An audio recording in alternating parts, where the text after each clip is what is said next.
Morning, class. Before we get into the formal history assignment for today, I'd like to bring to your attention an article I saw in the Union Tribune this weekend, which basically said, why can't we all be purple?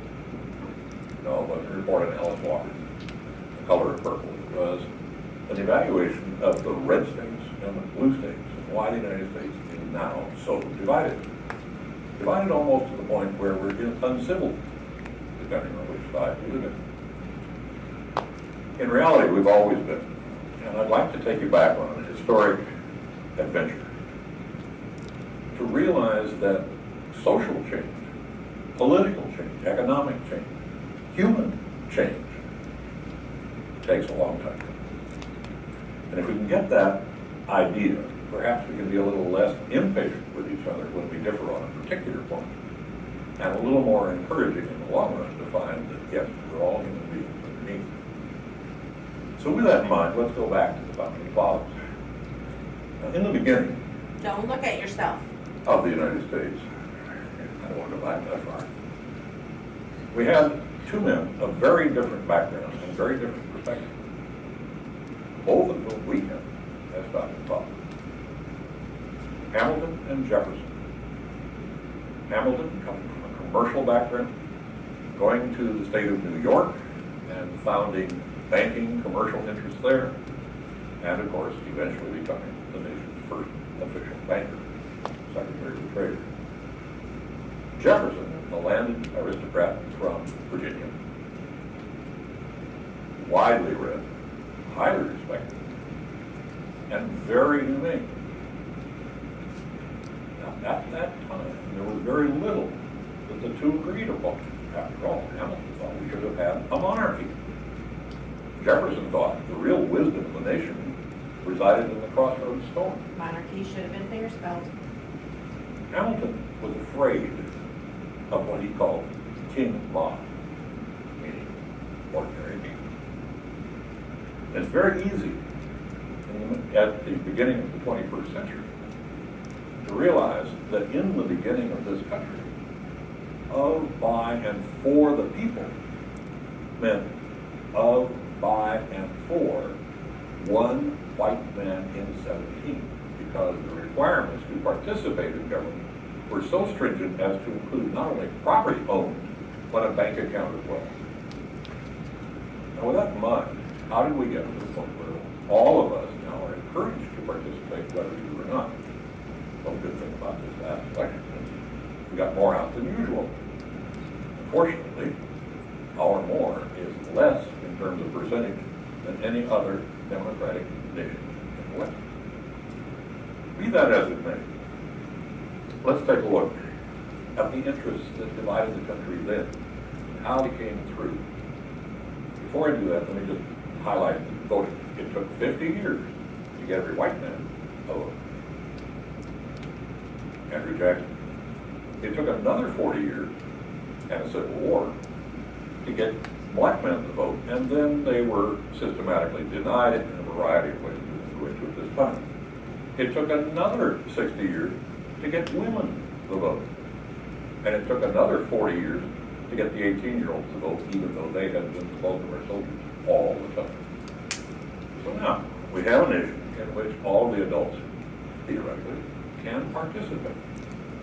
So that means of, by, and for the people now has a different meaning. What does it? English.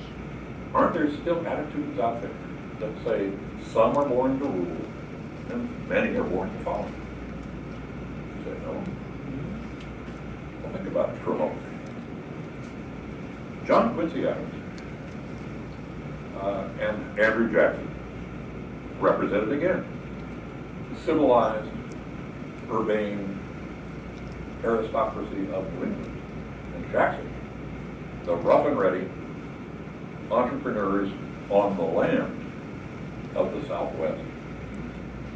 Jackson is the one who brought the mob to the White House, mud on their boots and all. He thought it was fun. Most of those who'd been involved before that thought it was a disgrace. Change is slow. Certainly, eventually, they got to the Civil War didn't happen at one time. But the fact is, the South was still agricultural in its base, while the North was becoming increasingly industrialized. In fact, many would argue that's the reason the North was able to conquer the South. Tremendous industry. You say, what does that have to do with attitude? Great deal. Because the industries began to concentrate wealth at the top. Far more than just landed aristocracy, we now had concentrated wealth in commons. And those two became antagonistic. Throughout the last part of the 1800s, we filled in the nation. Now, at that point, all ranges of Americans thought they were doing the right thing. They were, after all, following manifest destiny. We were together somewhat in our idea of conquering the wild West. Did we accord equality, consideration, democratic principles to the native people? No. We're still settling those accounts today. So we've been, as a group, a bit unwilling to accord to our opponents at any stage in our history the same rights we reserve for ourselves. Now that applies when we oppose each other and when we find ourselves opposing other peoples, other cultures, other races and religions. Now, World War I gave us another divide. It produced the regular income tax. We tried a little bit of it in the Civil War, but now it became a permanent fixture. Two types of taxes. The government will always collect one or the other or both. One is a progressive income tax, meaning that you increase the amount of tax as the income increases. In a way, you might say, in recognition of the fact that that person is profiting from the culture or the society more than others. So they would have more surplus or more optional money with which to support the system. The other is a regressive tax, and it's on consumption. We all have to consume. If we all pay the same amount of tax on consumption, it's regarded as a regressive tax because it hits most heavily on those least able to pay. You can see where that could lead to some political division.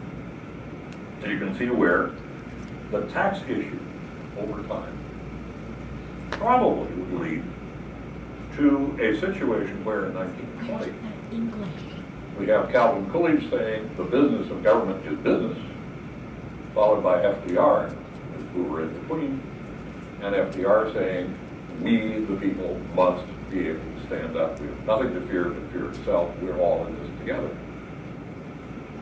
FDR's reward, by the way, would be regarded as a traitor to his class.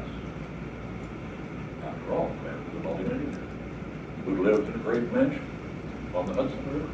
How could he possibly take the part of impoverished, 25% of the population was unemployed at that time, people at the bottom?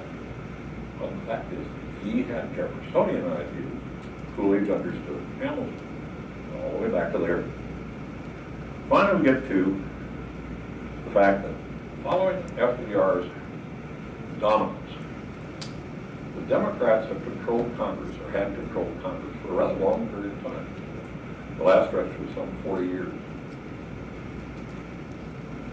Those who are out of power want to get into power. In this case, Newt Gingrich figured a way to do it. He rode a double-headed horse. One was the traditional appeal to the wealthy, protect them, and reduce taxes. The other was an appeal to religion. Religion has been a hot issue in this country, off and on. We've had something called the Great Awakening in the late 1800s. You say, well, what does that have to do with the rest of us? Well, it permitted the Postmaster General of the United States to open and read your mail and bring charges against you if you had anything in your correspondence that might be considered prurient. Now, that's an invasion of privacy, you say. Yes. But in response to the heavy pressure, heavy political pressure of the Great Awakening, and a group, interestingly, called the Know Nothings, we went through a period of such suppression, such regulation, that it was bound to lead to some kind of an explosion, some kind of a change. Well, of course, at that time, the scientific community was increasingly influential. The universities were the center of inquiry, and the intellectuals who still rode the horse that Jefferson had ridden, with intellectual property being very highly considered, were the counterpoint. And they still apply today. In an offhand way, we love bumper stickers. All the media and all the intellectuals at the university are liberals. All bankers and all the commercial interests are not just conservative, but reactionary. Put it on a bumper sticker, that's it. You don't have to think about it. But the editorial in this morning's Union Tribune suggests that if we look at the red states and the blue states, and we said this is the divide, you can find parallels all through history. And I don't mean this review to be at all comprehensive, but it just highlights some of those points along the way in which we've had heavy difference. The suggestion of the editorial is that if you put red and blue together, it makes purple. Now let's see. Are some of those states really purple? Well, Washington State at this time is counting a difference among 3 million votes of 42 in selecting their governor, between a Democrat and a Republican, between a red state and a blue state. The state of Washington voted blue. The people of Washington haven't made up their mind yet, but the red is leading. Other close elections. Yeah. Very close elections. New Mexico, which last time in 2000 was blue, this year went red. Does that mean that all the people in New Mexico have now shifted allegiance? Or does it mean that they just tipped over the edge enough to move into the Republican cause? Patience will see us through. A recognition that we mean well. The hope that we can put this in some kind of historic perspective that gives us an opportunity to realize that the differences are important, that the differences are interesting, that the differences are worth debating, discussing, and compromising on so that we can move forward. Will it be easy? It never has been. Will we be able to? History suggests we will. After all, we've been doing it for 240 years. Thank you very much.